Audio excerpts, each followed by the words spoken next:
Sir हम्म, वो ऊपर का थोड़ा डायग्राम दिखाइए ना।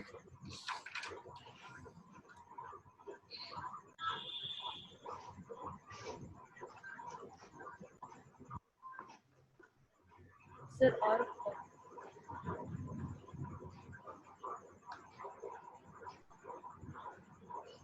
ये बोल रहे हो? हाँ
देखिए एग्जांपल आपको मैं समझा रहा हूं कि resident, ordinary resident and resident not ordinary resident आप कैसे आइडेंटिफाई करोगे।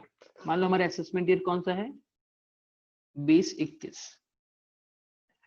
इसके पहले का प्रीवियस ईयर कौन सा है, प्रीवियस ईयर इसका है 19-20। ठीक है, सो 19-20 में ये क्या हो गया, ये रेसिडेंट साबित हो गया। तो हमको चेक करना है कि ये रेसिडेंट कौन से टाइप का है, रेसिडेंट ऑर्डिनरीली रेसिडेंट या फिर रेसिडेंट नॉट ऑर्डिनरीली रेसिडेंट।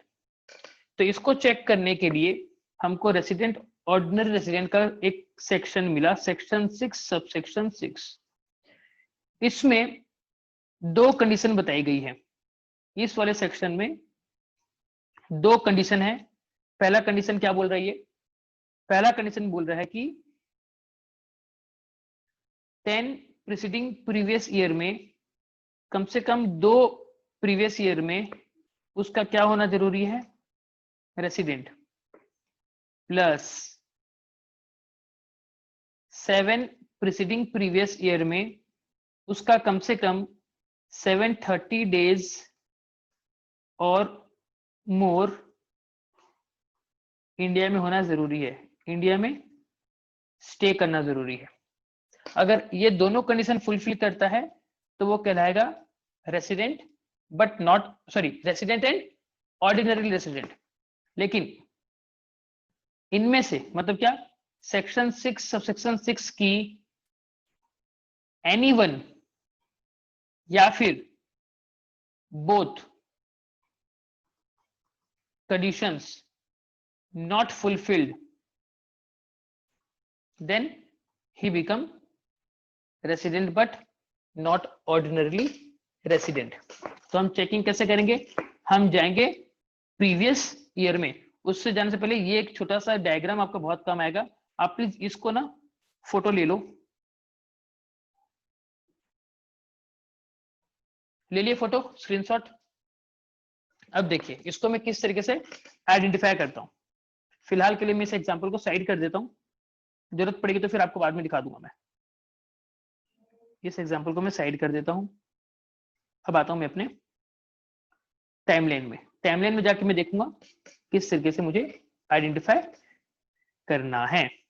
ठीक है, तो देखिए यहां पर तो इस वाले में यहां पर तो वो रेसिडेंट हो ही गया। अब मुझे देखना है प्रीसीडिंग प्रीवियस ईयर, ये मेरा हो गया प्रीसीडिंग प्रीवियस ईयर 1, कौन सा हो गया? इसको मैं अलग स्केच से कर दूं कि आपको समझने में आसानी होगा। थोड़ा सा पेशेंस बनाए रखिए, समझ में आपको आ जाएगा, ये मेरी गारंटी है। प्रीसीडिंग प्रीवियस ईयर 1 क्या हो जाएगा? 18 19। Preceding previous year 2, preceding previous year 3, preceding previous year 4, यहां क्या आ जाएगा? 17 18, यहां आ जाएगा 16 17, ये आ जाएगा आपका 15 16, 14 15, 13 14, 12 13, this preceding previous year 5, preceding previous year 6, preceding previous year 7, then preceding previous year 8, preceding previous year 9, preceding previous year 10, क्या क्या हो जाएगा? 11 12, 10 11, 2009 10, ये हमारा टाइमलाइन हो गया। ठीक है, अब सेक्शन 6 सबसेक्शन 6 की कंडीशन के हिसाब से इसको मैं ऐसे करता हूं तो ज्यादा अच्छा रहेगा। इन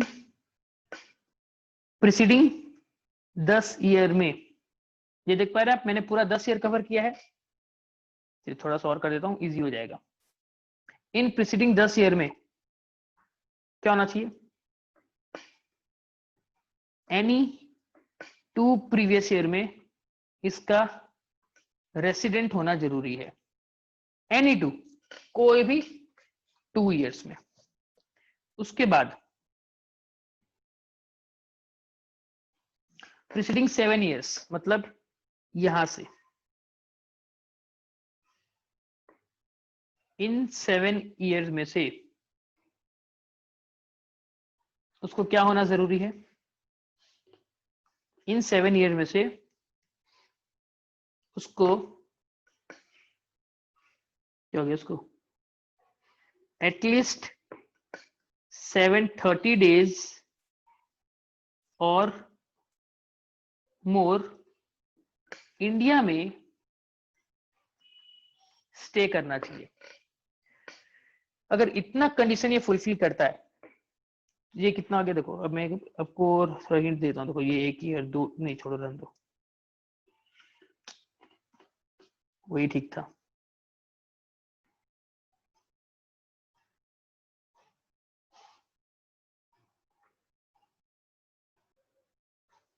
समझ में आया कि नहीं आया आपको?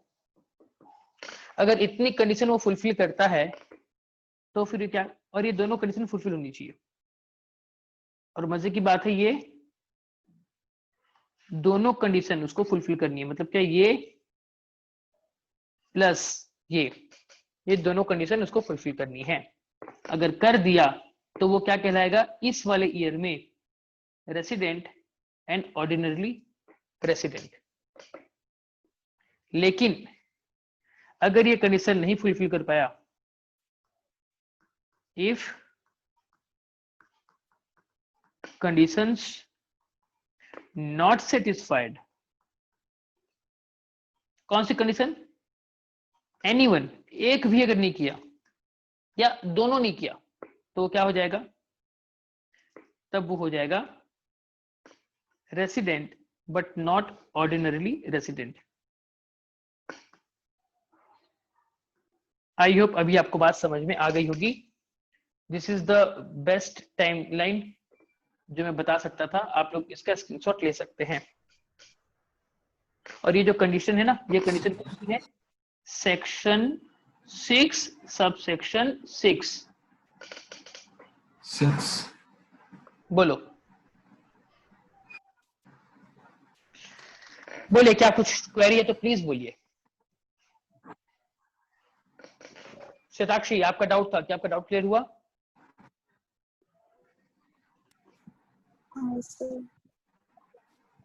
बाकी लोग, क्या मैं ये उम्मीद करूं कि आप लोग भी समझ गए हो इस चीज को? Yes sir. जी सर। चलिए, तो एक छोटा सा हम लोग नंबर सॉल्व करें इसके ऊपर। Okay sir. चलिए, मैं कुछ क्वेश्चन बताऊंगा, आपको बताना है उसका रेसिडेंशियल स्टेटस। बट उससे पहले एक बार ना मैं इसको रिवाइज करा देता हूं आपको, ठीक है? फटाफट एक क्विक रिवीजन हमारा रेसिडेंशियल स्टेटस का। अब आपको बना के देता हूं मैं चार्ट, अच्छे से देखिएगा, ठीक है? हमने देखा क्या, रेसिडेंशियल स्टेटस किसका देख रहे हैं हम? एक इंडिविजुअल का देख रहे हैं, ठीक है ना? इसका कौन सा सेक्शन डील करता है? Section 6 subsection 1। इसने हमको बताया कि भैया या तो आप रेसिडेंट हो सकते हो या फिर नॉन रेसिडेंट हो सकते हो, ठीक है? रेसिडेंट अगर आपको होना है तो आपको दो कंडीशन फुलफिल करनी पड़ेंगी। पहली कंडीशन या फिर दूसरी कंडीशन। पहली कंडीशन क्या है? आपको प्रीवियस ईयर में 182 डेज और मोर क्या करना है? इंडिया में स्टे करना है, इंडिया में स्टे करना है। और दूसरा, प्रीवियस ईयर में आपको 60 डेज और मोर इंडिया में स्टे करना है। एंड और क्या? 365 डेज और मोर इन 4 प्रीसीडिंग प्रीवियस ईयर आपको इंडिया में रहना है। अगर आप इनमें से कोई भी कंडीशन, इधर ए या बी, अगर आप फुलफिल कर देते हो तो आप क्या कहलाओगे? आप इंडिया के रेसिडेंट कहलाओगे। और अगर आप नहीं करते हो फुलफिल तो फिर आप क्या हो जाओगे? Non resident. मतलब क्या? इफ सेक्शन 6 सबसेक्शन 1 का A as well as section 6 subsection 1 का बी, ये दोनों अगर not fulfilled, then you become a non resident. अब बात आती है कि भी आप रेसिडेंट तो हो गए, चलो भैया, लेकिन अब आप बताइए कि आप किस टाइप के रेसिडेंट हो? आप किस टाइप के रेसिडेंट हो, प्लीज हमको बताइए। या तो आप रेसिडेंट ऑर्डिनरीली रेसिडेंट हो सकते हो, या फिर आप रेसिडेंट नॉट ऑर्डिनरीली रेसिडेंट हो सकते हो। तो रेसिडेंट ऑर्डिनरी के लिए बात की जाती है तो आता है सेक्शन 6 सबसेक्शन 6 पिक्चर में आ जाता है। अभी हमको कुछ कंडीशन बताया है। क्या कंडीशन है इसने बताई? पहली कंडीशन क्या कि 10 प्रीसीडिंग प्रीवियस ईयर में से आपको एटलीस्ट 2 प्रीवियस ईयर में क्या होना है? रेसिडेंट। उसके साथ ही साथ आपको और क्या करना पड़ेगा? आपको करना पड़ेगा 7 प्रीसीडिंग प्रीवियस ईयर में एटलीस्ट 730 डेज इंडिया में रहना पड़ेगा। अगर आप ये दोनों कंडीशन फुलफिल करते हो तो आप resident but not, resident and ordinary resident कहलाओगे। लेकिन इनमें से एनीवन नॉट फुलफिल्ड, अगर एक भी फुलफिल्ड नहीं हुई तो आप क्या कहलाओगे? Resident but not ordinarily resident. अब आपके मन में क्वेश्चन आ रहा होगा कि सर इसका मतलब क्या है, हम क्यों पढ़ रहे हैं? रेसिडेंट होने से तो गया, फिर नॉट ऑर्डिनरीली ये क्यों पढ़ रहे हैं? क्योंकि यही डिसाइड करेगा कि भैया उसके ऊपर टैक्सेशन कितना होगा, उस आदमी को टैक्स कितना देना पड़ेगा, जो कि हम आगे के चैप्टर में पढ़ेंगे कि कोई कोई स्पेशल ऐसी इनकम रहेगी जो रेसिडेंट के लिए टैक्सेबल होगी, मतलब जो ऑर्डिनरीली रेसिडेंट के लिए टैक्सेबल होगी, जो नॉट ऑर्डिनरी के लिए टैक्सेबल नहीं होगी, उसमें डिफरेंशिएट करने के लिए ये समझना बहुत जरूरी है, जो हमको बताता है सेक्शन 6(1) एंड सेक्शन 6 सबसेक्शन 6। बात समझ में आई आपको? ठीक है, तो चलिए इसी कंसेप्ट के साथ अब हम क्या करेंगे, हम लिखेंगे आपका होमवर्क क्वेश्चन। होमवर्क क्वेश्चन आपको सॉल्व करना है और मुझे बताना है कल की क्लास में कि भैया इनमें से कौन सा पर्सन का स्टेटस क्या होगा, वो रेसिडेंट होगा कि नॉन रेसिडेंट होगा। और अगर रेसिडेंट हो गया तो आपको बताना पड़ेगा कि वो किस टाइप का रेसिडेंट होगा, ऑर्डिनरीली या नॉट ऑर्डिनरीली। ठीक है, तो चलिए फटाफट आप क्वेश्चन लिखिए, जो क्वेश्चन आपको मैं बताता हूं।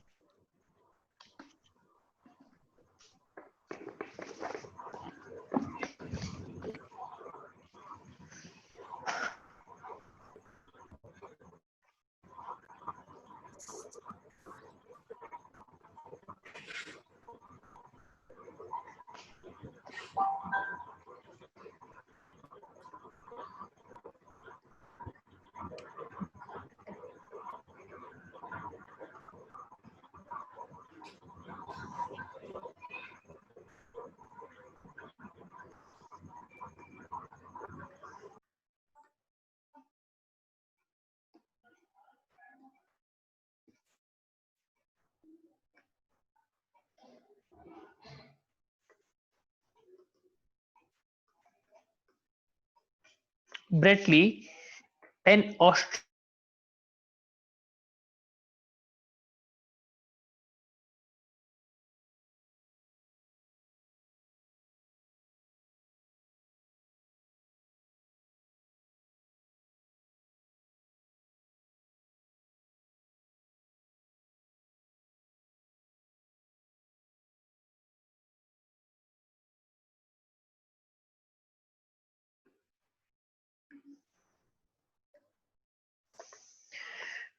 लिखिए question.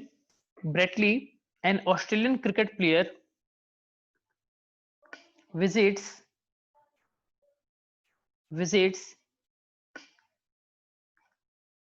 India for 100 days in every financial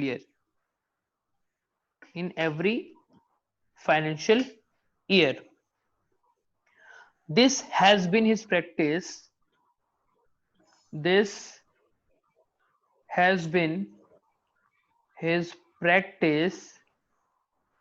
For the past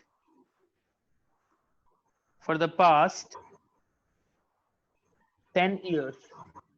10 sir आपको स्क्रीन नहीं दिख 10 फाइनेंशियल ईयर।